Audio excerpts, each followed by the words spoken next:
তোকেও বলি ছোট ভাই, যে মেয়েকে তার বাবা কখনো কাজ করে নাই, মা কখনো কাজ করে নাই, শুধু তোকে ভালো লাগছে, তোর সুন্দর সুন্দর কথা ভালো লাগছে, নিজ গর্ভধারিণী মা যার পায়ের নিচে ওর জান্নাত, মাকে লাঞ্ছিত করে যে মেয়ে তোর জন্য চলে আসছে, যদি একটু থেকে একটু বেশ কম হয় ছোট ভাই আমার, অথবা তুই যে রোমান্টিক কথা বলিস, তুই যে সুন্দর সুন্দর কথা বলিস, আচ্ছা ও তোর সাথে গেছে কেন বলতে পারিস ছোট ভাই? তোর প্রেমিকা নিজ গর্ভধারিণী আর নিজ জন্মদাতা পিতাকে ছেড়ে তোর সাথে গেছে কেন বলতে পারিস? কারণ তোর ওর সাথে কথা বলার সুযোগ হয়েছিল। সুযোগ হওয়ার পর তুই ওকে কবিতা, গল্প, গান, নানা কথা শুনাইছস, যেখানে সে তার গর্ভধারিণী মার জন্মদাতা পিতাকে তুচ্ছ মনে করে তোর কথাকে প্রাধান্য দিছে, কারণ তোর কথা তার সুন্দর লাগে।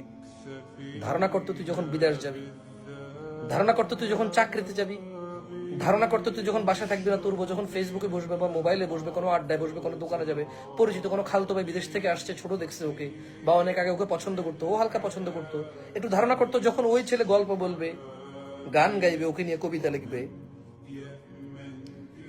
তোর বউ যদি গর্ভধারিণী মা আর জন্মদাতার পিতাকে তোর কবিতা আর গান শুনে চলে আসতে পারে, ধারণা কর তোকে যেতে কি লাগবে। ছোট ভাই তুই একটু বিবেক খাটা। দুইটা দুশ্চরিত্র লোক মিলে কি সংসার করবে বলতো আমাকে? দুইটা দুশ্চরিত্র লোক মিলে কি সংসার করবে আমাকে বলতো ভাই? জন্ম দিবে কাকে? কোন সন্তানকে জন্ম দিবে? দুইটা দুশ্চরিত্র লোক, তাও আবার পরিবারবিহীন।